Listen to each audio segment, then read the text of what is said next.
Oh yes, we're back. We're back. I would have shot this sooner. I don't know, man. I don't know. I gotta have the feeling. But don't worry, I'm gonna start releasing these more frequently now as we're getting caught up. We're getting caught up to the more recent episodes. I'm still enjoying it, of course, but it's time I get back into the flow of things. And sorry, I'm looking at my shaved face on the recording and I can't get over the fact that my girl said I look like a suburban dad. So anyways, other than that, let's start off tier 8. Let's go. I don't really have anything further. If you guys want me to watch anything else though, you know, DM me, leave it down in the comments. If I catch it, I'll check it out. If you want me to do commentary on anything. And also thank you for tapping into the frequency. As always, remember to authentically be yourself, love yourself, spread love to others. And shout out to Swag and Potted Plant. As always, this has been still same energy. Such a cool series to check out.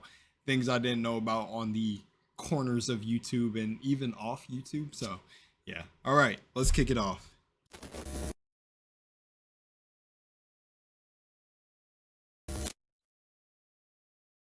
Alrighty, here we go. Yes, sir. Here it is. Oh man, it's been a minute. It's been a minute. Are you guys locked in? Got your headphones? Got your popcorn? Let's do this. Let's do this. Actually, let me check one more thing. Okay, now we're good to go. Now we're good to go. Hello and welcome back once again to the massive YouTube Iceberg. Last video we wrapped up tier 7, the unhinged tier, and that tier was all over the place. And now tier 8 is finally upon us, and just before the new year. Or after, I don't know when this video is going up. This tier is called the Degenerate tier, which is kind of a mean thing to call someone, but okay, whatever. Here's the original chart has to say about entries on this tier. Some of the most mysterious subjects on the platform that only surfaces once or twice via obscure channels. I'm getting to the point where I've only heard of a couple entries on the entire tier, and the ones I have are just utterly bizarre. Potted Plant, the creator of the Iceberg, considers this tier to be a sequel to tier 5, as it's essentially loads of really bizarre entries, although you probably haven't heard of, like, almost any of them. With all that out of the way, I'd like you all to sit back, relax, and enjoy part 1 of tier 8 of the massive YouTube Iceberg. I want to put myself at, like, a good section. Let me see. I think right here would be good, right? Let's get started. Maybe I shrunk myself a little bit.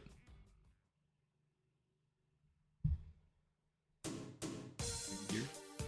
I know I'm just flying around on screen. This is kind of a huge story for something that's the first entry of tier 8.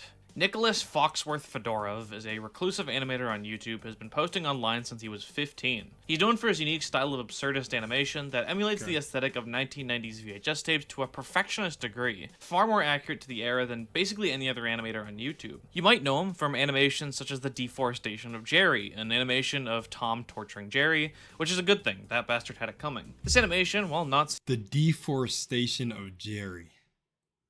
It's such an interesting title. By the way, if you guys see me looking over to the right, I have a projector, so I'm looking at the projector, like, as, like, my second monitor for now. Seeming like much, was made when Nicholas was only 16. It was first posted to YouTube in 2016, and some would argue it's a genre-defining video, which inspired content creators such as Exploshi. His other most popular work, a video titled The Computer, is a music video which is most likely his well-known work. It features a white mask singing about the wonders of computer electronics and the internet, ending off with the shot of Nicholas himself with the text, "The quiet leaf listens on a transparent branch." Oh, poetic. That's the kind of meaningless text that really sells the 90s aesthetic. Like, you ever see those Japanese Sonic box arts with the smallest text imaginable being passages of motivational speaking? To live a life of power, you must have the faith that what you believe is right, even if others tell you you're wrong. The first thing you must do is live a life of power. Or to live a life of power is to find courage. You must be ready to reach beyond the boundaries of time itself. And to do that, all you need is the will to take the first step. That's facts, though. That is facts, though. That is definitely facts. Especially when it comes to believing in your dreams and stuff. Because that's a case where people will tell you, some people will, because they haven't done it for themselves, they'll tell you they're wrong or not to chase that or it's risky. So yeah, in certain contexts, this is very true. I don't know, I always thought that was cool. It would seem I think that's fire. Potted Plant really likes this guy. It's the very first entry of this tier, and the sidebar image in the chart, and even was at one point his Discord PFP, meant it's not hard to see why. He's clearly a very talented guy. Do you know what his method of nailing the 90s computer aesthetic so perfectly is? Not only does he spend a ridiculous amount of time researching the videos and music of the time period, but he actually uses era-accurate software and hardware to craft these. I was just about to say that. That is so clean. He uses error. That is exactly where my mind went to. He uses error-accurate software. That is cool. Videos. He's strongly against the idea of VHS filters and says artists should instead run their videos on an actual VCR. All of this is something he seems to have kind of an ego about, and he often talks down about fellow creators who are less authentic with the aesthetic, such as, again, Exploshi. Some other things you might have heard of that he made include these DeviantArt edits of himself chilling with his waifus, mostly being Nichijou characters, complete with his Windows ME setup and these word art ass captions. He's also allegedly creator of Keckrock, the lost media Sega Genesis game that was originally discovered on 4chan's S4S board in 2016. Many people believe that Keckrock was a real game that really existed, but no, it was just a hoax from the same mind that brought you Deforestation of Jerry. Possibly the largest audience Nicholas had ever reached came from the Chadtronic video called Deep Into YouTube, where Chad covered a lot of Nicholas's animations and provided commentary in his standard content style. That video got millions of views, being not only one of Chadtronic's most popular videos, but easily what launched Nicholas from being just some obscure YouTuber. However, apparently, Nicholas enjoyed being obscure. A bit after the video went up, and the story is corroborated from random people in the YouTube comment section, Twitter, and Reddit, so there might be inconsistencies here and there, but from what I can gather, Nicholas blew up on Chad, hating the fact that he would cover his content in a manner that he saw as poking fun at him. While many other content creators that have been covered in this way, like say Rat Boy Genius or Pilot Red Sun, kind of own up to the fact that their videos are weird as hell, I don't think Nicholas was as comfortable with it, and he specifically requested that Chad take his video down, which he did do. And then Nicholas left the internet for some time and deleted his whole channel. This is the point where my understanding of his story gets a little foggy, so I'm not really sure what I should really talk about so it's not pry too far into his personal life, or A-log, as some communities would say. Nicholas came back under various new names, now seeming to settle on Proxima 64. Okay. I could kind of get that, though. Like, I could kind of see where the dude might have been coming from and everything. Not everyone's going to be cool with, you know, they like staying obscure and everything, so I can kind of understand him. Kind of understand him a little bit, but dang. I mean, you almost look at that and go like, though you're talented and stuff, man. It's kind of like, so, you know, I know not everyone would accept the recognition and everything that you get, or maybe it came really fast or in ways that you know, but hey, I mean, I think that'd be pretty cool. You know, you're like just like in your own corner of the internet sometimes, and then like you just get some flame that comes through. But I could understand also where not everyone wants that kind of attention. I get it. Totally get it. I'm trying to figure out if you guys like this more. Or let me know in the comments. Or would you like something like this where I'm watching it like this? Which one is more appealing? Like me off to the side and watching it? Let's switch it up for a little bit of the video. Let me know down below in the comments. But this says 2016 0919 Girl Ejected.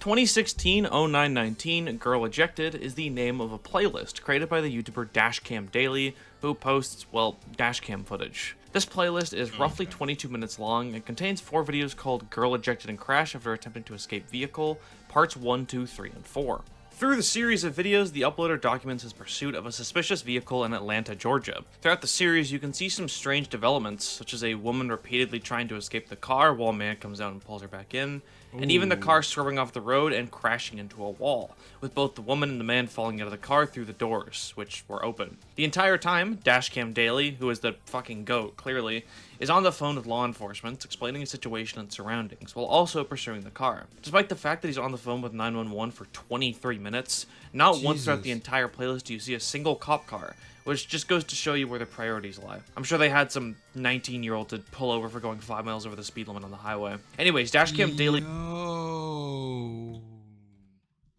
Nah, bro, what? They didn't come? Pause. What? He eventually loses the pursuit, and the car at one point drops the woman off on the side of the highway before being picked up by another more trustworthy driver. An update posted by the uploader reads that they reported the license plate to the police, and the car apparently belonged to the woman and the man was her boyfriend. She didn't want to cooperate or press charges, or even identify the man, so we don't really know where this case went, and neither does Dashcam Daily. He might well have gotten away with abduction, which is, you know, awesome. Thanks, cops.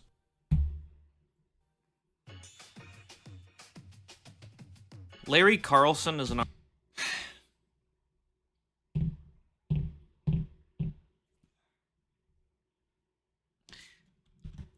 I just want to say this for all the people out there in a relationship that may be a little bit toxic or a little bit, you know, on the... Don't sacrifice yourself so much for somebody. Like, I get maybe not wanting to press charges and doing that and not identifying the man. I don't know if there were, you know, drugs involved or anything like that of that nature, but... Don't sacrifice. Don't put yourself on the line so much for a person like this. Please don't do that.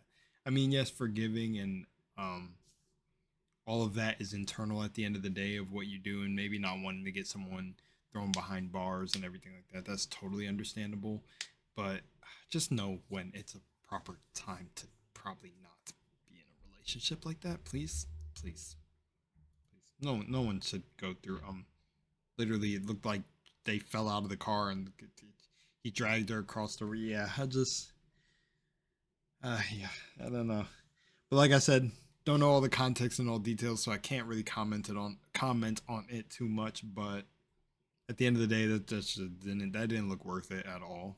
An artist known for his psychedelic and surreal art pieces that some might compare to an LSD trip. He has a website with merchandise of his drawn art, but obviously this Iceberg is mainly talking about his YouTube channel, where he posts trippy, virtual psychedelic trips, as he calls them. In his bio on his website, he calls himself the Salvador Dali of the next century, which is kind of crazy, but, you know. What do you guys think? Do you think Salvador Dali would make NFTs if he was alive today? Food for thought. His animations have been apparently featured on Adult Sims Off the Air, which I feel like I can no longer count the amount of people in this iceberg that's true for on one hand, and also has been written about in magazines and newspapers. I think his stuff is worth a watch if you like weird... Actually, yeah, this is super weird. Give me 1 second, though. Alright. Psychedelic stuff. HMR Silence is an obscure YouTube channel that was created in 2016, characterized by its cryptic content. All of the videos on the channel feature the number 6996 in some way, which is the angelic number for good luck, apparently. Unless I'm missing something, this seems to just be an art project made by some random person, and features religious and satanic imagery. I would not recommend searching this channel's content up if you're epileptic, by the way. Mask Shane Piano is a video uploaded by Alan Terwilliger in 2012. It features a man playing a piano with a cast over his face used in film production. He's actually playing it pretty decently, despite not being able to see anything. Apparently, he got bored while waiting for the cast to dry off and began playing piano. That's all there really is to this video. It regularly gets put in creepy video playlists for some reason, which I don't really understand. It's not that creepy to me, but hey, maybe it is to you. Millions of octopuses will be tortured. There's octopus mega farms? Really? Save the octopus, guys. Or octopi. You know, the further we descend down this iceberg, the dumber I feel for stating in Tier 3 that Local 58 was the first analog horror. I have been proven wrong on that statement time and time again. And Naomi 1963 is no exception.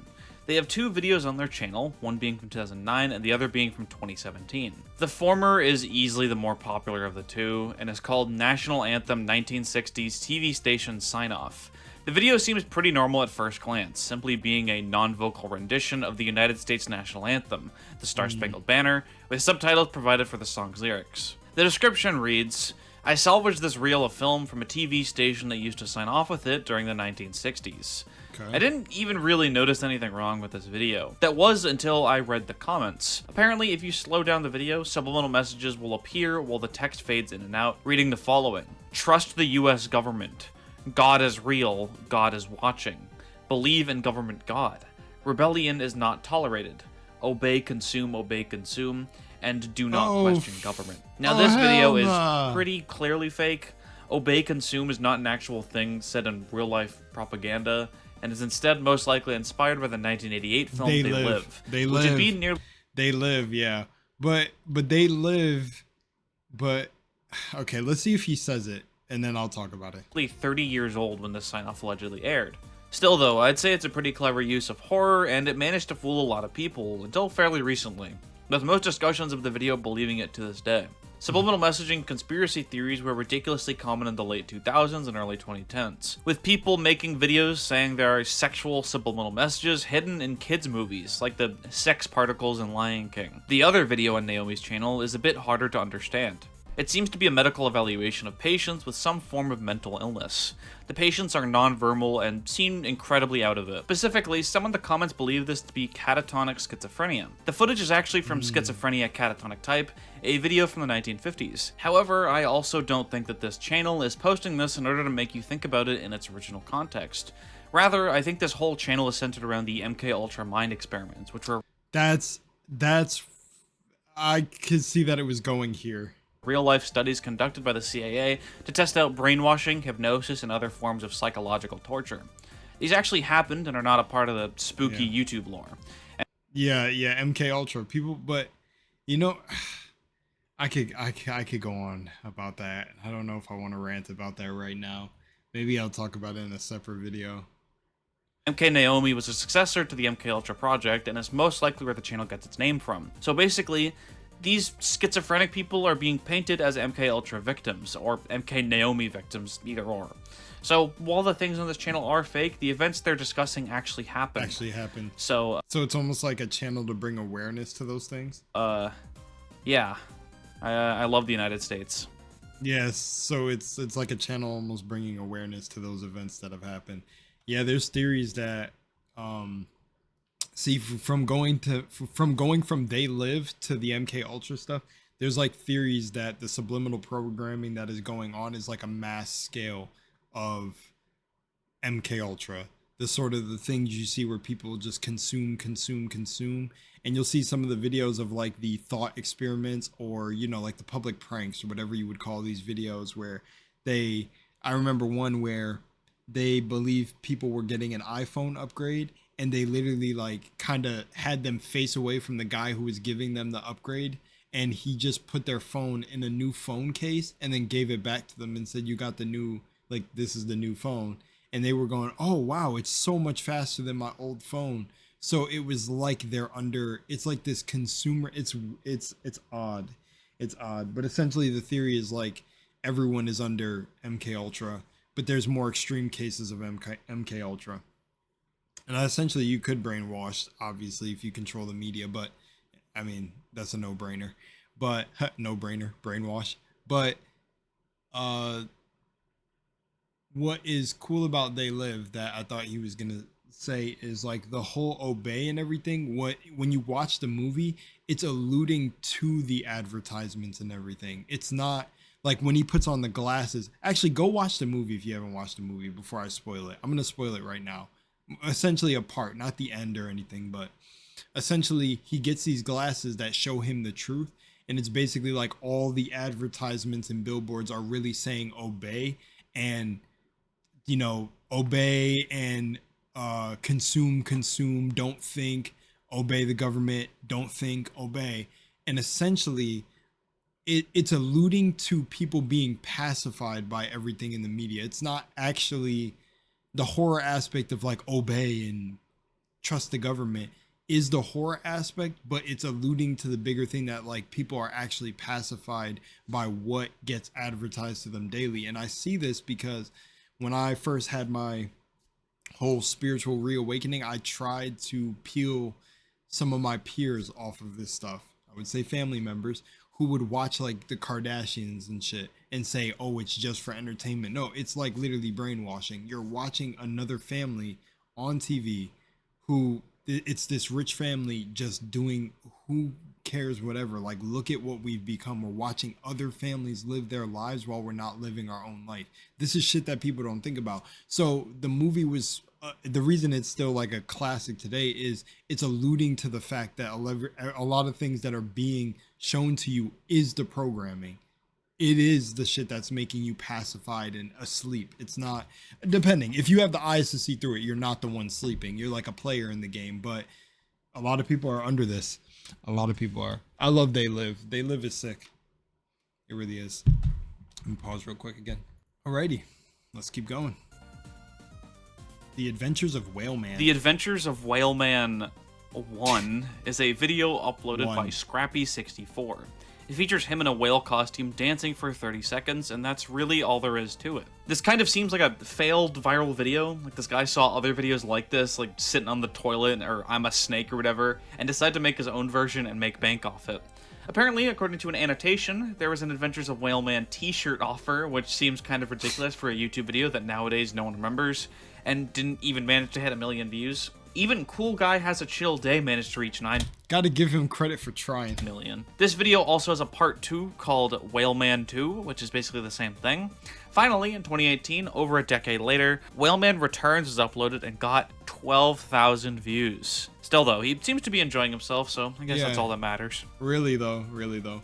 Light is Calling. What the? Light is Calling is a short experimental film directed and uploaded to YouTube by Bill Morrison with music by Michael Gordon. At first glance, some people might not really know what's going on here. Yeah, you can kind of make out, like, people, but it's all obscured by brown and black splotches and heavily distorted beyond that, too. Right. What Light is Calling actually is, though, is kind of brilliant. The film is a reprint of the 1926 film The Bells. The reason it looks like that is because over time, films, as in literal physical film reel, tend to decay, especially ones that are nearly 100 years old. Light is Calling arranges this decayed footage into a message about how life and time is fleeting, and all memories will eventually fade out. Part of me wants to compare it to a visual version of Everywhere at the End of Time, but I also know people watching this video who are fans of this film will be all like, ugh, fucking zoomer brain thing to say, even though they're watching a 20-part YouTube Iceberg. Did I just make up a guy in my head and get mad at him? Yeah, probably. Yes. Michael Gordon is also well known for Decasia, which has a pretty similar style, but this time is feature length. Apparently it was so good that it was selected to be preserved in the National Film Registry by the Library of Congress for being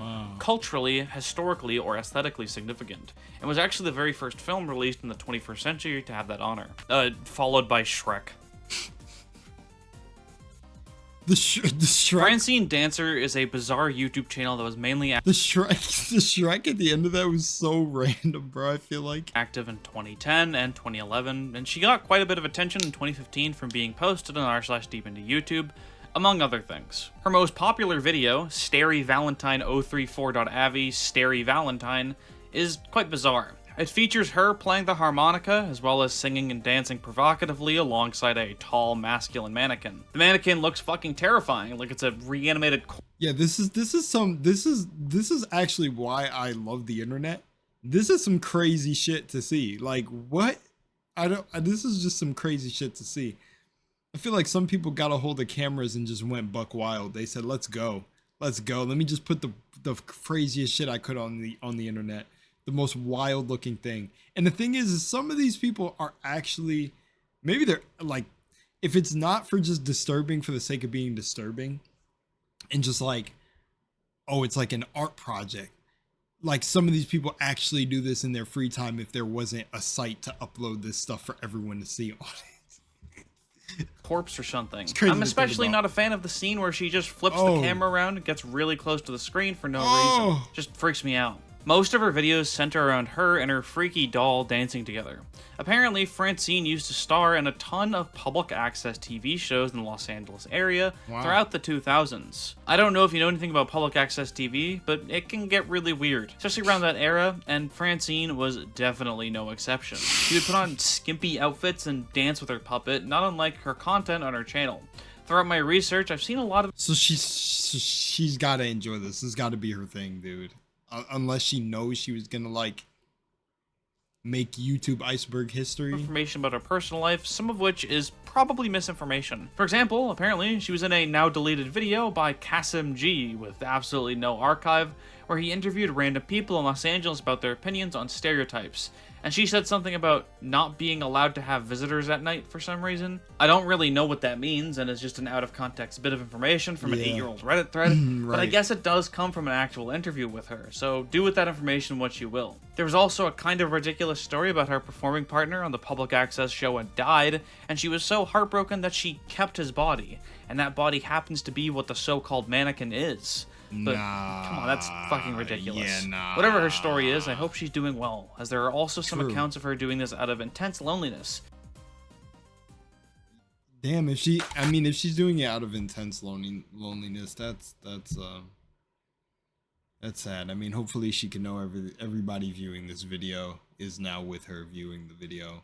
And even though I kind of wish I didn't view the video, I'm with you. And if it's out of extreme loneliness, I mean, I can't help but say that that's like kind of heartwarming.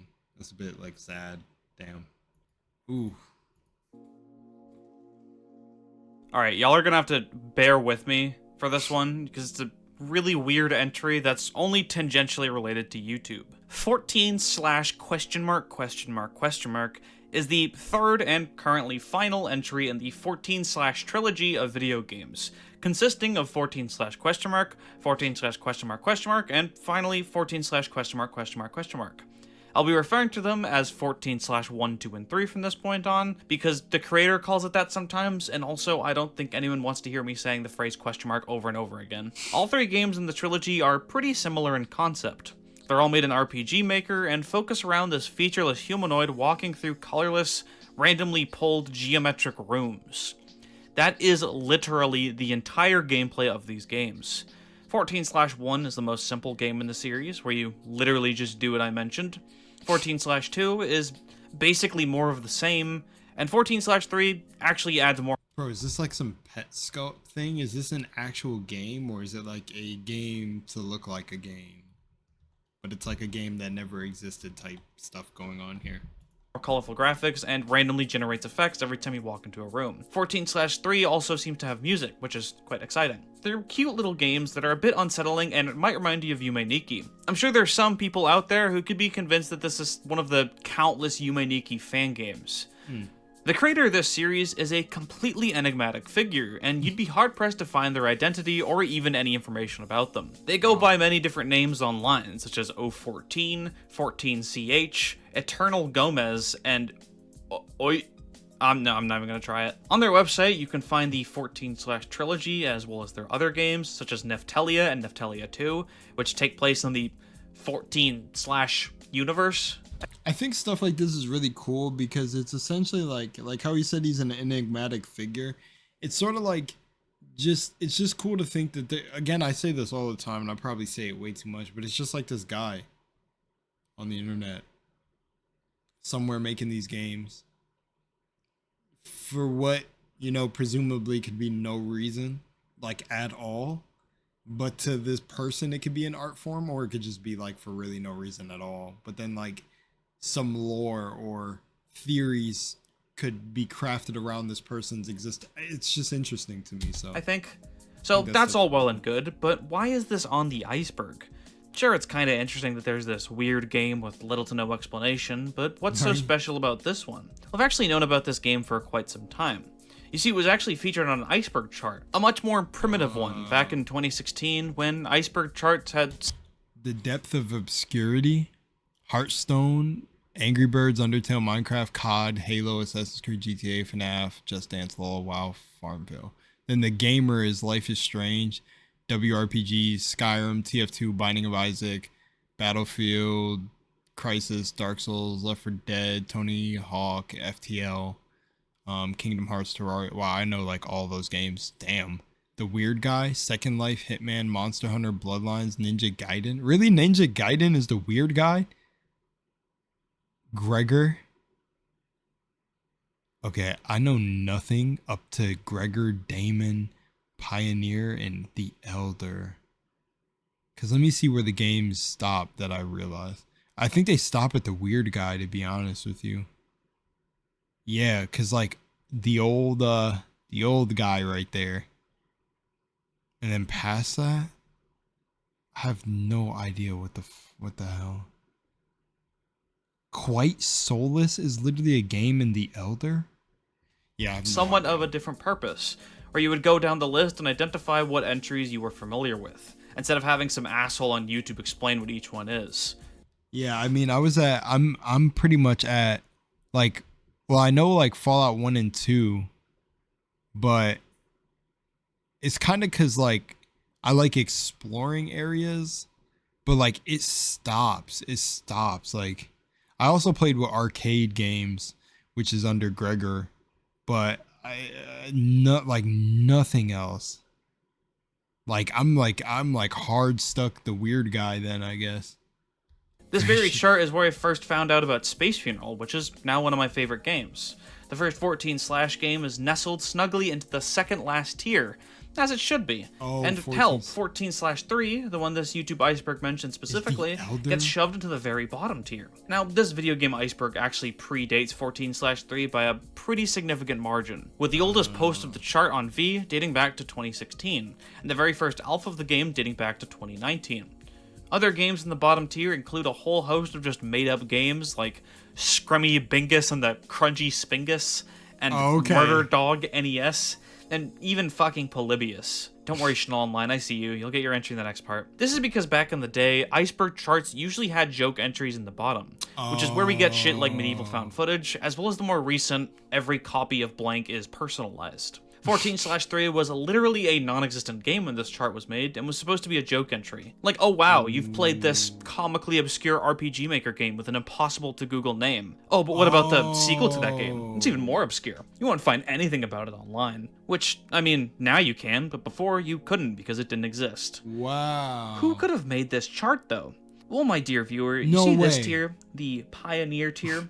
This tier's icon is the profile picture of a YouTuber named Saint, sometimes extended to Saint Timmy, with 3 T's for some reason. He has an obsession with presenting and preserving ridiculously obscure games that just so happen to be on the bottom parts of this iceberg. Zetus Labyrinth, Lost Boy, Temple OS games, Noctis 4, the Johnny series, and, wouldn't you know it, 14/1 and 14/2. Is he like the creator or has connections to the creator? There's a very solid chance that no one would ever find out about the series if it wasn't for these 2 videos released in 2015, as well as the Iceberg chart itself. My theory always was that this chart was either made by Saint himself or one of his friends/fans in order to promote his channel. Probably not to profit, but just to instead share knowledge on the weird-ass games he likes. I think a lot of Saint's channel is worth checking out if you like surreal, obscure video games. If nothing else, watch his video called Gen Z Nostalgia.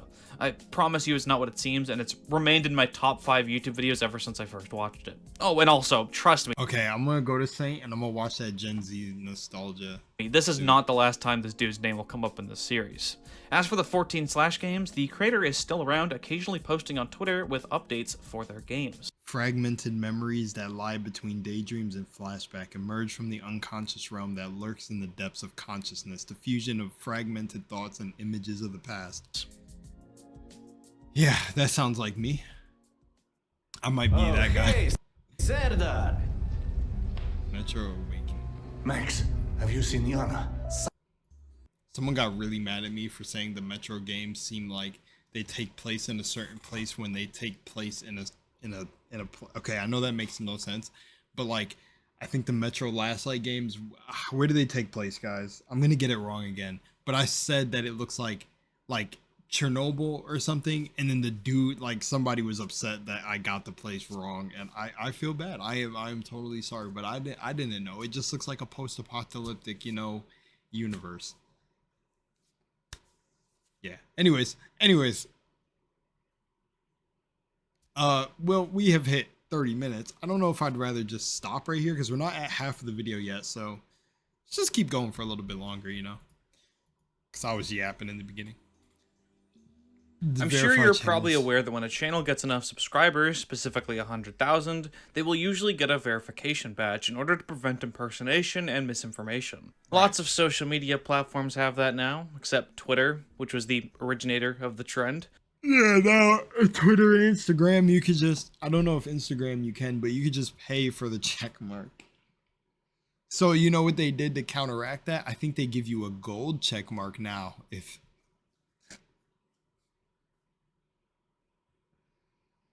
I'm sorry. To me, I just find these things also so like corny when they're functional at a point, but now, and like also YouTube does the thing now where a music artist channel actually has a music note mark that actually shows to the official music channel. However, there are also some strange cases where YouTube accounts will have verified badges, despite the fact that they have well under 100,000, sometimes even under 1,000. Like, look at this guy, Brad Arens. 243 subs and a shiny verification badge. Robert Headley, Steve Gadlin, Ananne Sharma, the list goes on. While YouTube officially says you need 100,000 to get a badge, it also says that in some cases they'll just give it to people who they know are trustworthy.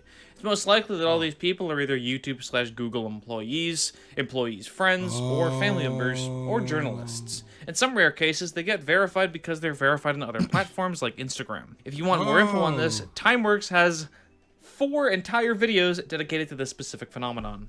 Wow. Hyperboxes, Mighty Tubes, White Glass Tube, Becco Bests, and Fest Reams? What the hell is going on here? Hyperboxy 5, Mighty Tube 5, White Glass Tube, Becco Bests 5, and FW Stream 54 are 5 separate YouTube channels that have nearly identical content, though it would seem the first one has since been taken down. These channels all also came one after another in the same week in 2013. July 22nd, July 23rd, July 24th, July 25th, and I'm assuming Hyperboxy was July 21st. Almost all their videos have to do with sports, injury footage, fights, highlights, etc, etc. Though you click on literally any of these videos, like let's say Shaquille O'Neal Fights by Becco Bests 5, and this is what shows up.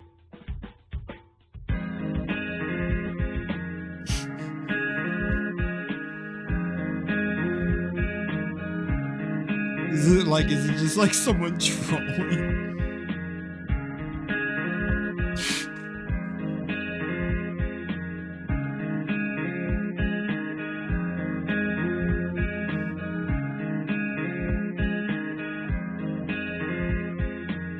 Just these bizarre, low-quality slideshows of sports players set to royalty-free music. No one really knows where these videos came from, but each of these channels has videos in the multi-hundred count, all of which were uploaded on the very same day the channel was created. The obvious reason for these channels' existence is that these are bots, spamming up YouTube and trying to attract as many views as possible in order to earn money from ad revenue. Some of you might be familiar with this exact editing style if you've ever tried to search up movies on YouTube when you were younger, before YouTube actually started implementing movies as a feature, and you'd get these long-ass videos that seem legit, but then you click on it and it's just a slideshow with a malware link in the description. That seems to be what's going on in these channels, or at least something similar. Last thing I'd like to say about these channels is that there was apparently someone who went through a really similar situation to my Manus Studio/Memory of You thing, where they found a mysterious unfindable song on a bot channel and asked Reddit and they found it. So, that's cool. These things forgotten by the new mystical troubadours, by the way. Blank comments. For a little bit, sometimes, if you looked at a YouTube video, a comment would be left by the person who uploaded it, and the comment would be completely blank. And this isn't just someone who copied a blank ASCII character and pasted it into the comment box, as you would at least see a space between the channel name and the like button. Rather, this is a holdover from Google+. Back in the day, if you posted a video to YouTube, you would be met with a prompt to post it to Google+. When you did this, YouTube would prompt you for a caption to put for the post. Whatever you put in the caption would also be put into the YouTube comment section, even if you left it blank. This is also why you would sometimes see something like, "Go watch my latest video," even... Bro, my dog be barking too. I'd just be like, screw it. I'm going through with it. We gotta keep going. Though that doesn't make any sense, because if you're in the comment section, you've most likely already watched it or are currently watching it. Nowadays, you obviously can't leave these blank comments because Google Plus no longer exists.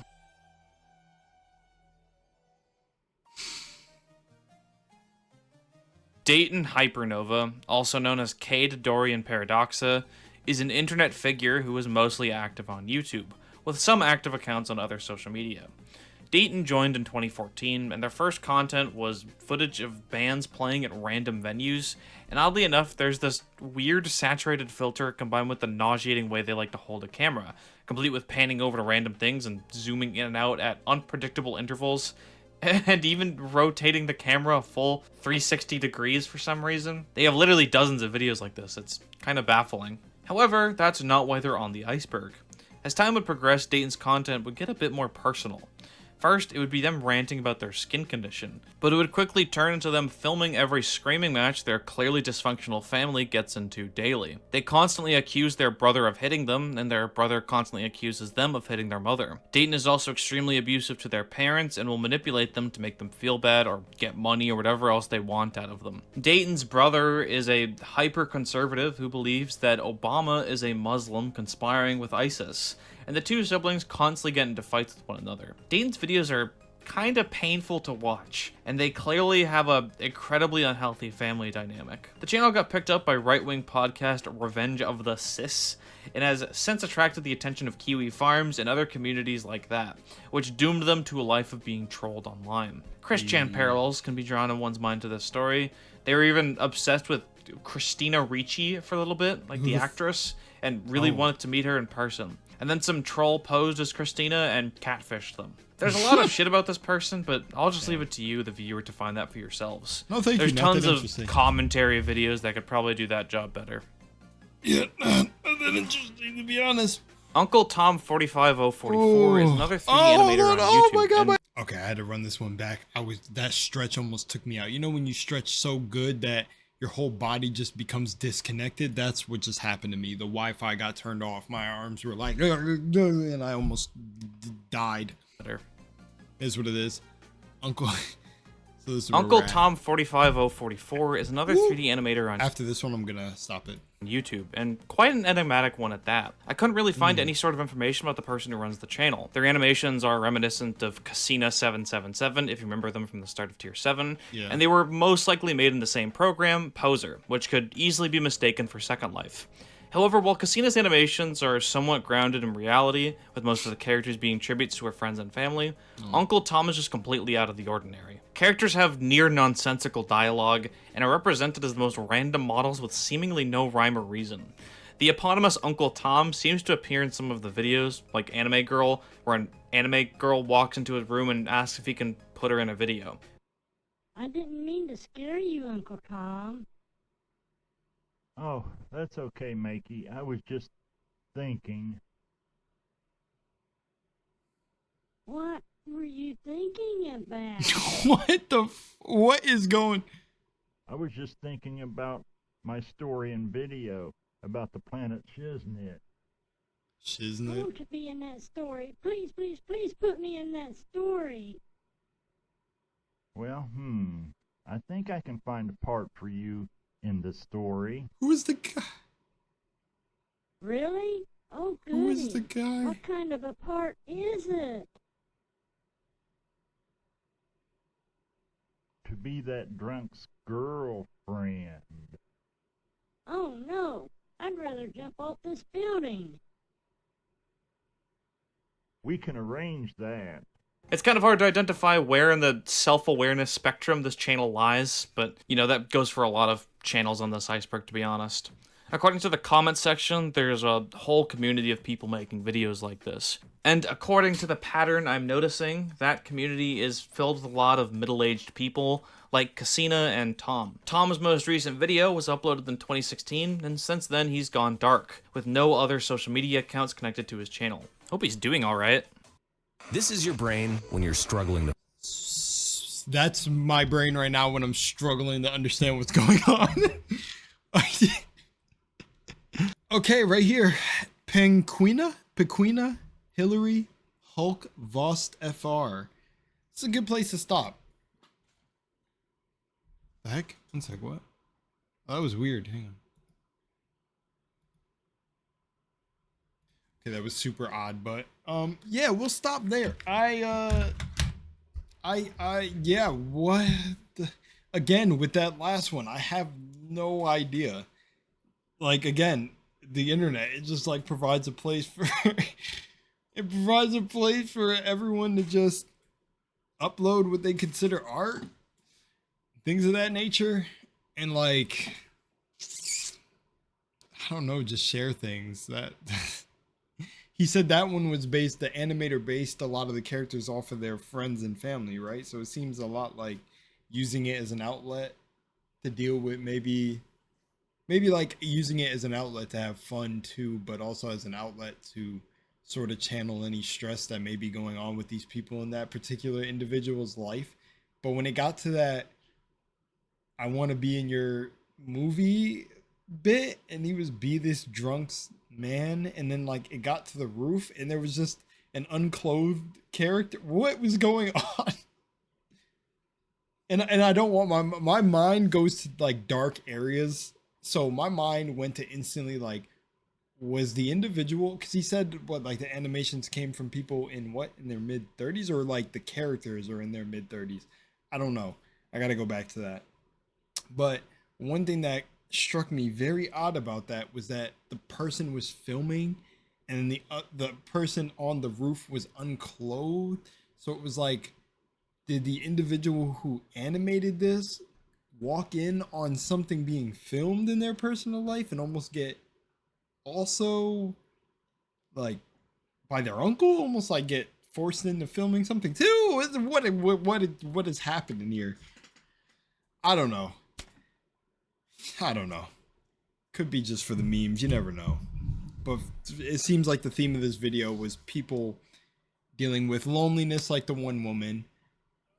The other guy, well, no, not the big portion. I guess when it came to the, well, one individual didn't want the fame that he got from a YouTuber, so he said take the video down. Another individual, and I don't know if that had to do with him, he just didn't want the fame or the attention, understandable. Then the one woman who maybe built that mannequin because they were lonely.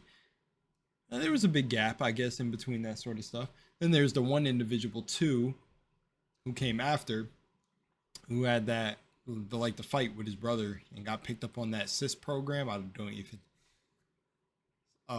Yeah, that thought Obama. I can't say some of these things serious. And then it got to that one. So it wasn't the overall theme. But it just seems like, yeah, I don't know. I guess it was a portion.